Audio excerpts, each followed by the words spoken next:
మంత్రాల పకీరు చెప్పే మాయ మంత్రం కథ కదే చంటోళ్లను భయపెట్టే భూచోడి కథ కదే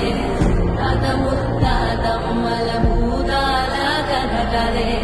విక్రమాదిత్యుడు చెప్పిన వేదాళుడి కథ కదే దీపము నుండి బియ్యం వచ్చే అల్లావుద్దీన్ కథ కదే ఇది ముడత చర్మం